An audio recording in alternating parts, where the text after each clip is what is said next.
Bismillahirrahmanirrahim. Assalamualaikum warahmatullahi wabarakatuh. Bismillahirrahmanirrahim. Alhamdulillahirabbil alamin. Wa bihi nasta'in ala umuri dunya waddin.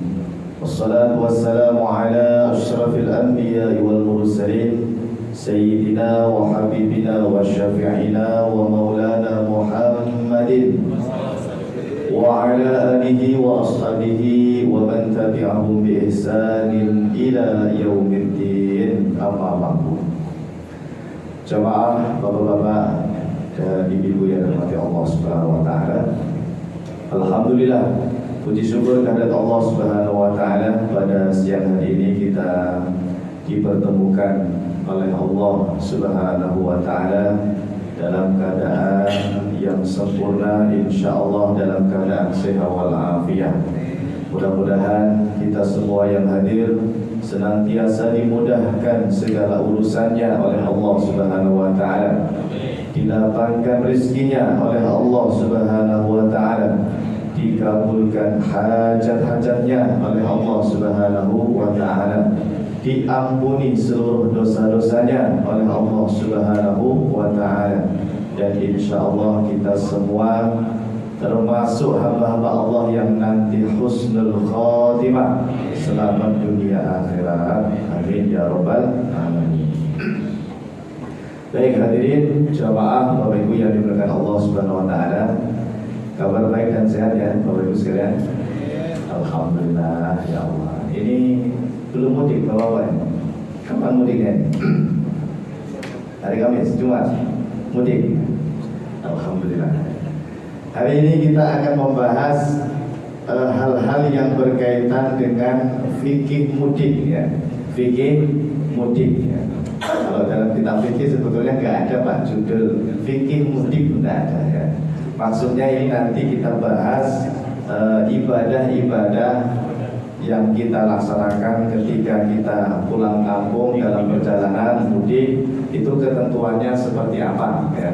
Setidaknya nanti ada dua hal Pak yang kita akan bahas. Yang pertama nanti tentang sholatnya orang yang musafir ya, sholat orang yang musafir. Nanti yang kedua kalau masih ada waktu kita bahas tentang silaturahim ya, karena momentumnya nanti lebaran ya insyaallah. Baik, saya akan awali dengan sebuah pertanyaan dulu Bapak Ibu. Saya ingin mengukur ya bagaimana pemahaman kita tentang sholat musafir. Ada dua orang Pak Bu. Yang satu namanya Pak Budi misalnya ya. Yang dua namanya Pak Andi. Ada Pak Budi sama Pak Andi. Ada orangnya. Pak Budi dia bilang begini, saya insya Allah sebelum lebaran mau mudik. Kemana Pak? Mudiknya ke Depok. Dari Jakarta, dia bilangnya mudiknya mau ke Depok ya. Itu Pak Budi. Yang satu lagi Pak Andi mengatakan saya juga mau pulang kampung, mau mudik, tapi mudiknya ke Surabaya. Nah, ke Surabaya. Kalau Ustaz Gila mana? Ke Solo ya. Masya Allah.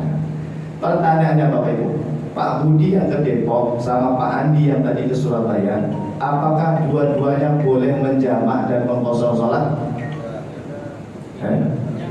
Kan musafir. Yang Surabaya saja.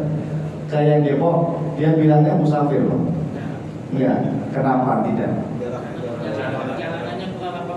Karena jarak perjalanannya, tujuannya tidak memenuhi syaratnya. Kenapa Pak Ustaz? Karena baginda Rasulullah SAW pernah bersabda, tidak boleh mengkosor sholat kalau kurang dari 4 baret. Hadisnya sahih Pak, riwayat Imam Al-Baihaqi. Nanti kalau nanti ada yang bertanya ya, itu ketemu angka 80 km itu dari mana itu? Ya. Maka kita jawab, Nabi sendiri Pak yang mengatakan. Tapi Nabi nggak bilang 80 km. Zaman dulu itu namanya bar, arba'ah bar atau burdin. 4 barat itu dikonversikan ke kilometer, kurang lebih 80 km.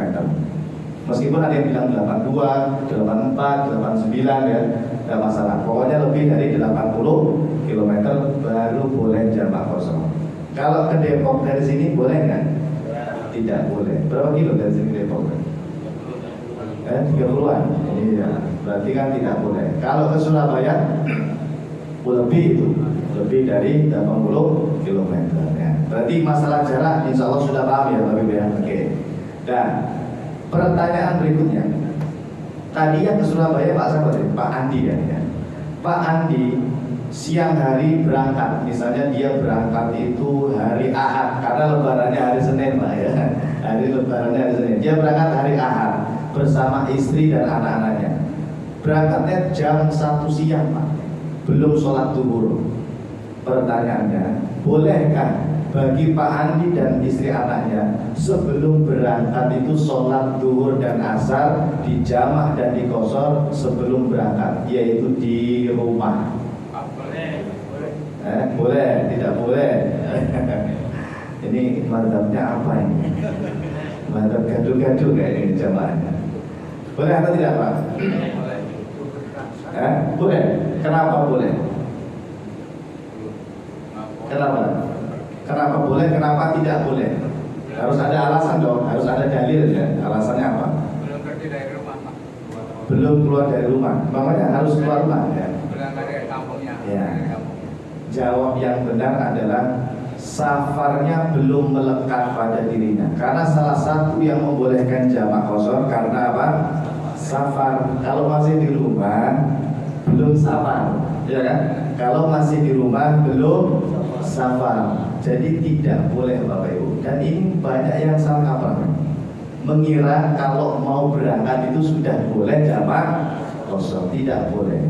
Makanya dalam madzhab Syafi'i harus keluar rumah dulu. Minimal sudah keluar dari area tempat tinggalnya, nanti mampir di mana, rest area gitu ya, atau di masjid yang agak jauh dari rumahnya. Itu baru boleh. Kenapa? Karena safarnya sudah melekat. Dia berstatus sebagai musafir ya. Kalau masih di rumah belum musafir ya, tidak boleh jamak qashar Pak. Tidak boleh. Baik. Sampai sini jelas ya. Ini enak kalau dikasih contoh kayak gini enak Pak. Kalau baca kitabnya Pak, udah bahasa Arab, gundul pula ya. Gak ada rambutnya ya, gundul ya, gak ada harokannya ya. Jadi kita buat contoh saja biar bisa dipahami. Jadi dia boleh jamak qashar dalam apa? Perjalanan. Baik, Pak Andi dalam perjalanan dia jamak qashar bersama istri dan anaknya.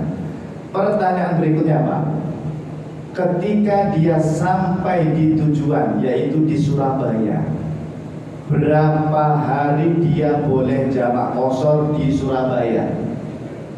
Apakah selama 1 minggu dia boleh jamak qashar meskipun tidak kemana-mana? Atau kalau sudah sampai Surabaya tidak boleh jamak qashar sama sekali? Gimana ya? Boleh. Bolehnya berapa hari? 4 hari. Gak ada yang 5 hari. 2 hari. Oh, ada 2 hari. Ini harusnya disebutkan madzhabnya. Ini madzhab apa ya? Baik, saya akan jawab sesuai madzhab Syafi'i saja ya. Karena 4 madzhab beda-beda Pak. 4 madzhab itu beda. Untuk madzhab kita, madzhab Syafi'i, orang yang dari awal niatnya lebih dari 3 hari, niatnya lebih dari 3 hari, berarti dia 4 hari. Kayaknya saya di Surabaya 4 hari, kayaknya 5 hari, pokoknya lebih dari 3 Pak. Maka selama di Surabaya tidak boleh jamak qashar. 4 hari, 5 hari, 6 hari, niatnya ya, dilihatnya itu dari niatnya. Saya mau berapa hari di Surabaya. Kalau lebih dari 3 hari, maka tidak boleh jamak qashar. Tapi kalau 3 hari saja, atau 2 bahkan, atau 1, pokoknya kurang dari 3, boleh. Selama di Surabaya boleh jamak qashar. Tapi ingat, 3 hari ini cara ngitungnya Pak Bu, hari kedatangan sama hari kepulangan tidak ikut dihitung. Madzhab Syafi'i mengatakan begitu. Contoh, tadi Pak Andi kan berangkat hari Ahad ya, hari Minggu, nyampe di Surabaya hari Senin, misal ya. Hari Senin itu Pak, hari kedatangan, jangan dihitung ya. Berarti kita hitungnya mulai hari Selasa, Rabu, Kamis. Hari Jumat dia mau balik lagi, hari kepulangan. Hari Jumat itu namanya hari. Ini juga jangan dihitung. Jadi Jadi hari kedatangan jangan dihitung, hari kepulangan maksudnya balik ke Jakarta jangan dihitung. Yang kita hitung berarti berapa tadi? Selasa, Rabu, Kamis. Nah, berarti 3 hari hilang. Artinya apa? Dari hari Senin sampai Jumat itu jamak kosong.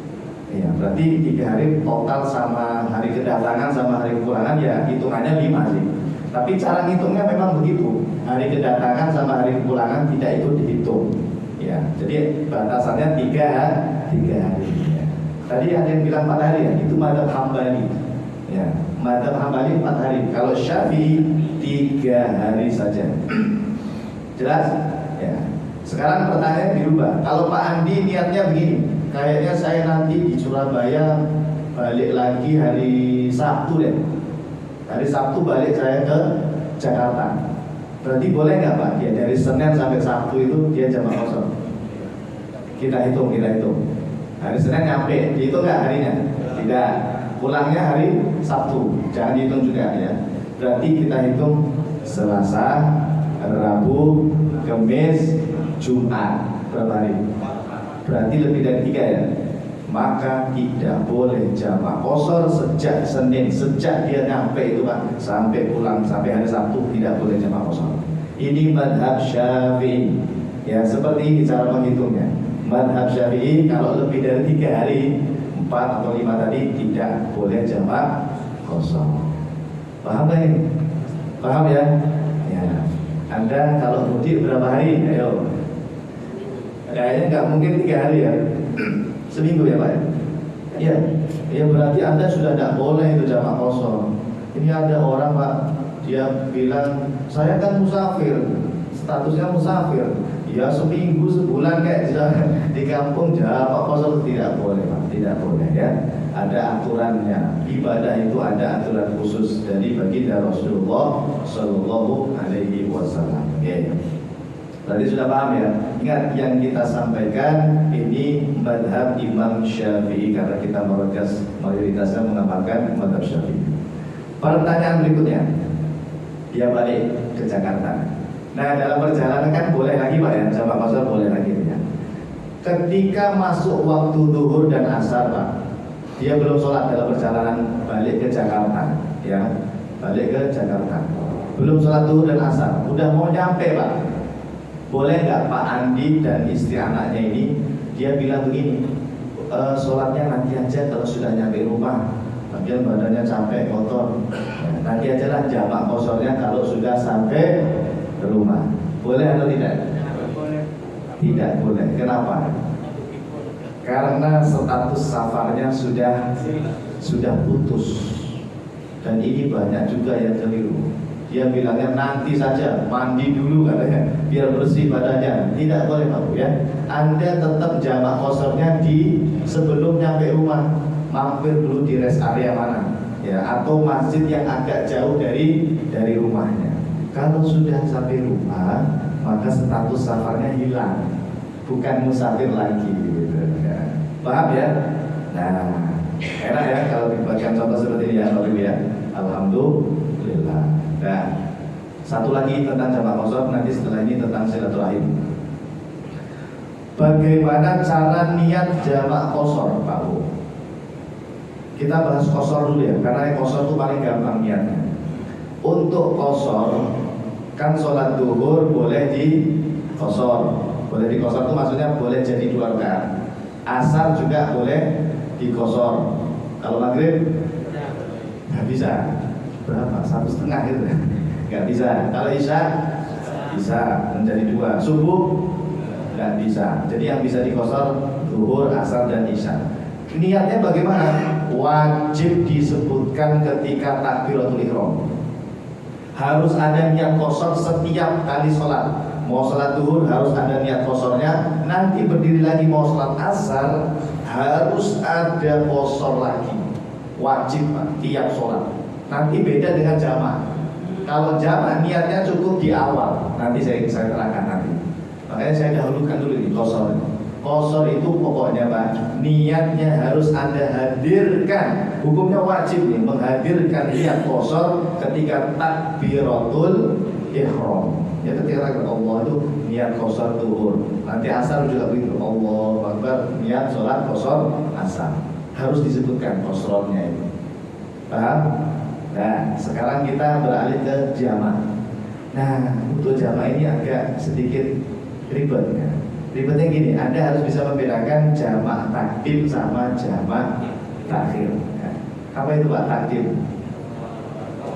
Takdim itu zuhur sama asar ngerjainnya di waktu zuhur ya. Maghrib sama isya di waktu maghrib, itu takdim ya. Berarti sudah paham yang takdim ya. Kalau takhir berarti zuhur dan asar di waktu asar. Nah, berarti paham. Nah, bedanya apa Pak Ustaz? Kalau jamak takdim berarti zuhur asar di waktu zuhur, niat jamaknya cukup di waktu yang pertama saja. Di sholat yang pertama, di sholat yang pertama saja. Jadi pas Anda sholat zuhur itu kan, ya tadi sudah niat qasar, ditambahi dan jamak.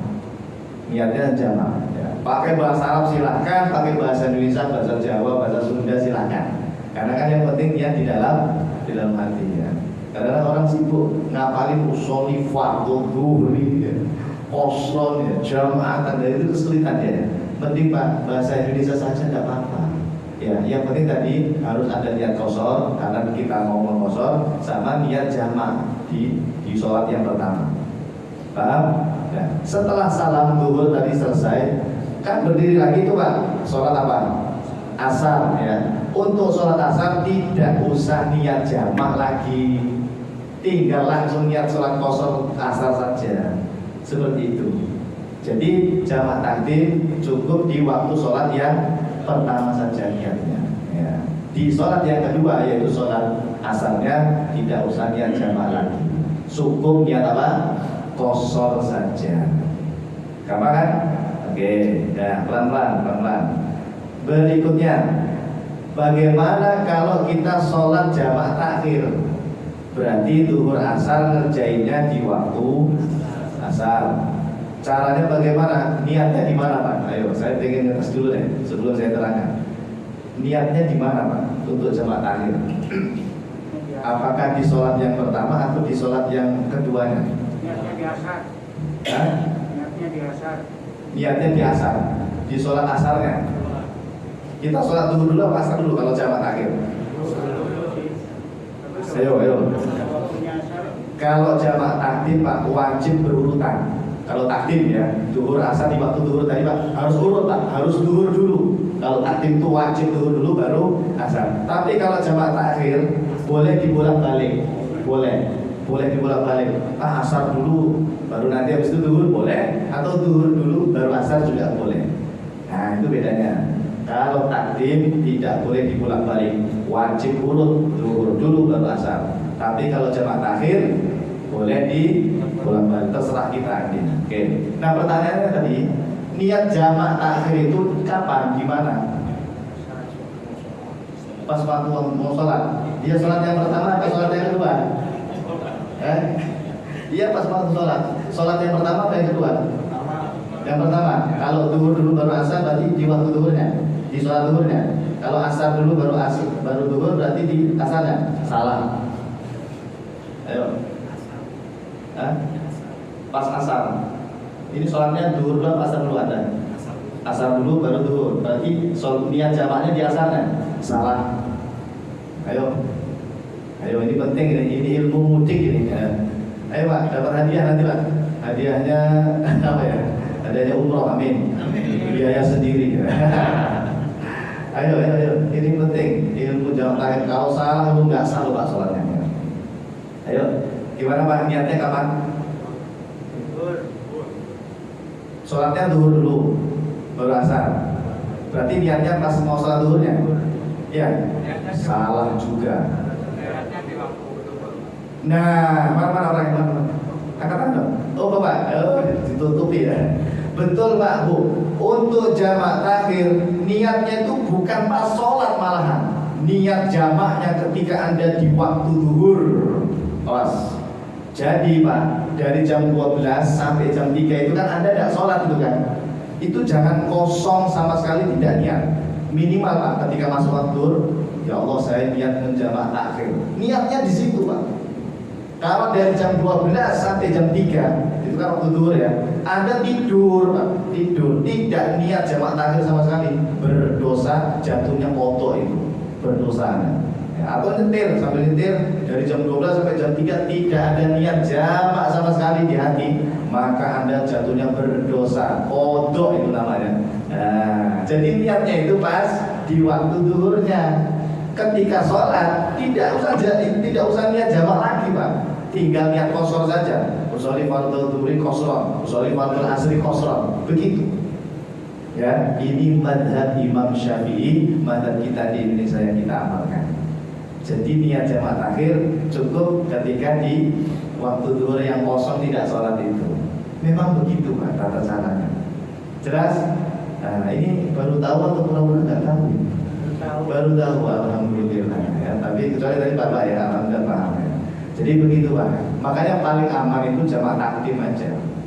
Ya, paling aman jamak takdim. Kalau takhir itu khawatir lupa ya. Khawatir lupa Anda berdosa kan ya. Jadi paling aman apa jamak takdim, ngerjainnya di waktu zuhur. Jadi niat jamaknya pas ketika sholat yang pertama saja. Oke, jelas ya. Alhamdulillah, mudah-mudahan nanti bisa praktek insyaallah. Terakhir, masih ada waktu ya. Masalah silaturahim. Ini pas momentumnya nanti lebaran. Bapak Ibu yang dimuliakan Allah Subhanahu wa taala, silaturahim itu apa definisinya Pak? Oh ya, hukumnya apa silaturahim Pak? Wajib apa sunnah? Wajib. Sepakat para ulama mengatakan hukumnya wajib. Kalau ada yang memutus silaturahim, dia berdosa besar. Sampai Nabi mengancam la yadkhulul jannah qati'un, tidak akan masuk surga orang yang qati', pemutus silaturahim. Tuh, diancam seperti itu Pak. Ya. Jadi silaturahim itu hukumnya wajib, bukan sunnah ya. Hukumnya apa? Wajib. Pertanyaannya Pak, silaturahim yang wajib ini tuh definisinya apa? Kalau saya bersama Anda kayak gini nih Pak, ini silaturahim atau bukan? Bukan. Ini bukan silaturahim Pak. Ini namanya ukhuwah Islamiyah. Istilah yang tepat adalah ukhuwah Islamiyah. Silaturahim itu Pak, kata Imam An-Nawawi di dalam kitabnya Syarhun Nawawi ala Muslim atau Al-Minhaj Syarah Sahih Muslim. Beliau mengatakan silaturahim hiya al-ihsan ilal aqarib. Allah, berbuat baik, menjaga hubungan baik ilal aqarib, terhadap keluarga, bukan orang lain. Pas silaturahim yang sebenarnya dalam agama kita, yang hukumnya wajib adalah kepada keluarga, bukan kepada orang lain. Makanya ada orang bilang, Pak Ustadz, saya sudah rajin silaturahim loh, kok masih saja rezeki saya begini-begini aja. Katanya kalau rajin silaturahim rezekinya lancar ya kan Pak ya. Katanya kalau rajin silaturahim umurnya panjang. Ini kok saya biasa-biasa aja gimana? Padahal saya sudah rajin silaturahim. Ini Pak, mungkin dia salah paham nih Pak dengan definisi silaturahim. Dia baik dengan teman sekantornya, dia baik dengan tetangganya, tapi sama pak pakliknya, sama kakak abangnya, sama adiknya nggak pernah tegur sapa. Itu pemutus silaturahim sebenarnya Pak. Hati-hati Pak, silaturahim itu kepada kerabat dulu Pak. Kalau yang lain-lain nanti itu belakangan ya. Dan Anda hafalkan ya, ada 7 pihak yang wajib kita silaturahimi ya gitu ya. Bahasanya apa? Wajib kita silaturahimi. Ada 7 Pak. Tolong hafal, nanti saya tes ya, harus saya tes. 1, hafalkan. Orang tua kandung. 2, kakek nenek kita, baik dari jalur ibu maupun dari jalur ayah. Pokoknya kakek nenek yang masih hidup ya tentunya ya. Orang tua kandung, kakek nenek kita. 3, anak kandung kita.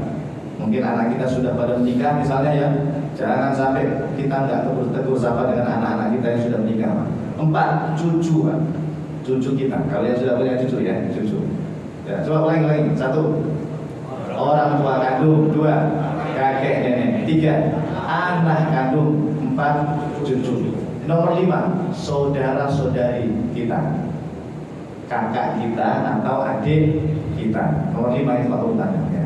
Nomor 6, anaknya kakak kita atau anaknya adik kita, apa namanya? Keponakan, betul. Nomor 6 keponakan. Terakhir yang 7 saudara-saudari bapak ibu kita. Berarti apa ya? Pak di paman ya, Pak di Pak Le atau Budi Bule ya. Encang encing kalau orang Betawi, encang encing. Baik dari keluarga ayah atau keluarga ibu kita. 7 ini saja Pak. Pak Ustadz, anaknya Pak di Pak Le gimana? Apa itu namanya? Sepupu ya. Sepupu tidak termasuk 7 pihak yang wajib disilaturahim. Kenapa? Sepupu itu Pak bukan mahram Pak. Kalau 7 tadi itu Pak mahram Anda itu. Anda boleh salaman dengan mereka lebaran, boleh cium tangan boleh. Ya, mahram 7 tadi itu. Tapi kalau anaknya Pak D, Pak Le, jangan begitu, jangan. Itu bukan mahram. Sepupu itu bukan mahram. Anaknya Pak D kita, anaknya Pak Le, anaknya Bude, Bule kita itu bukan mahram. Ya, sudah orang lain itu Pak. Meskipun kita nyebutnya keluarga ya, tapi dia bukan mahram. Boleh nggak Anda menikah dengan anaknya Pak D? Boleh Pak, kalau mau silakan ya. Anaknya Pak Le boleh ya. Tapi itu tadi mereka tidak termasuk 7 pihak yang wajib disilaturahim ya. Menurut sebagian pendapat ya, atau mayoritas ulama ya. Meskipun ada juga Imam Nawawi mengatakan tetap wajib ya. Tapi ini yang kita sampaikan yang disepakati ya, 7 pihak saja. Ulangi Pak, 1 orang tua, 2 kakek nenek, 3 anak kandung, 4 cucu, 5 saudara-saudari kita, kakak adik kita, 6 keponakan kita, 7 saudara-saudari bapak ibu kita atau Pak D, Pak D kita. 7 itu Pak, tolong nanti kalau mudik lebaran dicari Pak. Rezeki Anda Pak, berkah benar Pak ya Allah. Apalagi sampai Anda itu memberi sesuatu. Coba perhatikan Pak, kakak adiknya bapak kita, kakak adiknya ibu kita di kampung itu kan biasanya mohon maaf ya, hidupnya biasa-biasa saja, secara ekonomi kurang. Itu orang yang wajib kita silaturahmi Pak. Anda datang ke rumahnya ya, Bude, boleh pripun kabari, gimana kabarnya? Itu pahalanya Pak, malaikat Pak mencatat pahala yang sangat besar, pahala silaturahim yang sebenarnya. Anda dimudahkan rezekinya, Anda dimudahkan nanti pekerjaannya. Itu silaturahim yang sebenarnya itu. Ini enggak, ada orang rajin berbuat baik sama tetangganya, sama orang lain bawahnya ya, tapi sama bude-bulenya nggak pernah tegur sapa, sama abangnya, sama adiknya malah tidak pernah tegur sapa. Ya Allah, 10 tahun Pak Ustadz, saya blokir nomor abang saya. Kenapa Pak? Dia ini makan warisan orang tua, merebut warisan kami ya. Gara-gara warisan Pak, berantem sama abangnya, akhirnya diblokir, nggak tegur sapa. Ya Allah, ya ini hati-hati Pak ya. Bahwa dia berdosa iya Pak, yang makan harta warisan tadi ya, dia menguasai warisan orang tua. Tapi hubungan kita tetap harus baik Pak. Iya, harus tetap baik. Biarlah dia berdosa, tidak apa-apa, dia makan sendiri itu makan harta warisan. Tapi kita tetap harus berhubungan baik, jangan memutus silaturahim Pak. Nabi mengancam ya, la yadkhulul jannah qati'un, tidak akan masuk surga yang memutus silaturahim. Alhamdulillah ya. Mudah-mudahan nanti lebaran ya, mudik, insyaallah semuanya mudik ya, ketemu keluarganya, 7 pihak itu kan didahulukan ya, dahulukan orang tua, dahulukan kakek nenek, anak atau cucu kita kalau ada, dan dahulukan abang adik kita, saudara-saudara kita, keponakan, baru kemudian Pak Di Pak Le. Insyaallah hidup berkah insyaallah ya. Amin ya rabbal alamin ya. Masih ada waktu mungkin buat tanya jawab, silakan jawab. Ya, saya kira cukup untuk materi mudik kita ya, fikih mudik ya, 2 tadi lah tentang sholat musafir dan silaturahim. Ya. Silakan jemaah, barangkali ada yang mau diskusi dan jawab. Ya, ada, ya silakan. Kalau mengadakan komunitas arisan itu bukan silaturahmi. Silaturahim, arisan dengan siapa ya? Arisan dengan Keluarga. bukan keluarga. Orang lain. Teman-teman orang lain. Itu disebutnya ukhuwah Islamiyah. Menjalin ukhuwah Islamiyah juga itu hukumnya wajib. Tapi silaturahim yang dimaksud dalam syariat kita itu bukan yang itu. Cuma kita salah nyebut aja. Silaturahim antar pengurus masjid gitu ya. Silaturahim antar alumni misalnya gitu ya Pak. Silaturahim antar teman apa sekolah. Itu salah kaprah. Sebetulnya yang benar itu Pak, mempererat ukhuwah Islamiyah. Dan memang hukumnya wajib juga. Cuma tadi kalau pakai istilah silaturahim, yang benar itu silaturahim khusus untuk keluarga kerabat saja, yang disebutkan 7 tadi itu. Ya, seperti itu ya. Jadi ini kan tetap berpahala Pak. Kumpul dengan teman yang lain itu ukhuwah Islamnya kan juga wajib ya, harusnya. Cuma kita jangan sampai bermasalah dengan keluarga tadi loh, yang 7 pihak tadi gitu. Wallahu a'lam. Baik, ada lagi? Ya, silakan Pak. Orang tua tiri ya, dia termasuk mahram kan, termasuk mahram juga Pak. Jadi misalnya bapak kita nikah lagi gitu ya, nikah lagi dengan seorang wanita. Nah wanita itu kan ibu tiri kita, jadi mahramnya. Apakah wajib kita silaturahmi dengan dia? Iya, wajib. Kita nyebutnya orang tua, nyebutnya tetap orang tua ya, karena statusnya sebagai pasangan dari bapak kita. Oke, wallahu a'lam. Orang tua kita apa? Sudah meninggal. Ya berarti dengan mendoakan. Iya, mendoakan. Ya, mendoakan orang yang sudah meninggal dunia. Maka di tradisi di keluarga saya Pak, kalau lebaran itu ya kan kita ngumpul tuh ya lebaran ya. Halal bihalal bahasanya. Itu selain kita bertemu dengan keluarga yang 7 pihak tadi yang sudah meninggal dunia, kita berdoa bersama. Iya, ya, doa bersama atau kirim Pak Fatihah atau baca tahlil biasanya boleh, tidak apa-apa menurut pendapat jumhur ulama malah ya. Mayoritas ulama boleh Pak. Hukum menghadiahkan pahala Al-Quran, pahala bacaan zikir itu boleh, silahkan ya, atau mendoakan mereka. Setelah itu makan-makan ya. Gitu, tidak apa-apa ya. Jadi kalau yang sudah meninggal dengan cara mendoakan. Lebih bagus lagi, iya, dengan ziarah lebih bagus lagi ya. Dan ziarah itu Pak Bu, ini ada satu pendapat dari Imam Ibnu Qayyim Al-Jauziyah, muridnya Imam Ibnu Taimiyah. Beliau punya kitab namanya Ar-Ruh. Kalau ziarah kubur Pak, usahakan hari Jumat atau Kamis atau Sabtu. Pokoknya 3 hari itu, antara Kamis, Jumat dan Sabtu. Tapi yang afdal hari Jumat. Kenapa? Hari Jumat itu Pak, kata Imam Ibnu Qayyim Al-Jauziyah, shahibul qabr, orang yang di kuburan itu Pak, di alam barzah, mereka diberi kekuatan oleh Allah mampu melihat wajah Anda Pak. Allah. Ini percaya atau tidak percaya, yang menyampaikan Imam Ibnu Qayyim Al-Jauziyah. Yang di alam kubur, keluarga kita yang sudah meninggal Pak, mereka senang sekali sampai bisa melihat wajah Anda itu. Iya. Mungkin kayak melihat apa ya, layar gitu kali ya. Wallahu a'lam seperti apa. Anda nelpon orang tua Pak, suara doang sama gambar itu enak mana Pak? Enak ada gambarnya kan? Senang Pak, ya Allah. Mereka seperti itu, ya Allah anakku, ya Allah orang tuaku, begitu Pak. Hari Jumat ya Pak ya. Kalau di hari-hari lain seperti Senin, Selasa, atau hari Ahad, Senin, Selasa, Rabu itu tidak, kata Imam Ibnu Qayyim tidak. Kenapa? Li fadli yaumil Jumat, karena keutamaan besar hari Jumat Allah berikan keutamaan khusus bagi ahli kubur bisa mampu melihat kita gitu ya. Jadi usahakan kalau ziarah kubur itu hari Jumat afdolnya. Allah a'lam. Baik, tadi kayaknya ada satu lagi. Terakhir ya, kita satu ya. Terakhir sudah jam 1. Ya, silakan. Ya balik balik ke awal tadi ya. Assalamualaikum. Salam. Jadi kalau kita awalnya niatnya awalnya pulang mudik hanya 3 hari gitu Ustaz. Itu kan berarti kita bisa dari Senin sampai Jumat itu bisa dikosor gitu ya. Ya betul. Tapi kalau ternyata di lapangan pada saat kita di kampung gitu ya ada lebih. Iya lebih gitu. Jadi gimana Ustaz? Tadi kan disampaikan kalau misalnya kita niatnya lebih dari pulangan Sabtu berarti kan kita tidak bisa mengkosor kan dari Senin. Nah itu gimana tuh? Ya, bagus ini.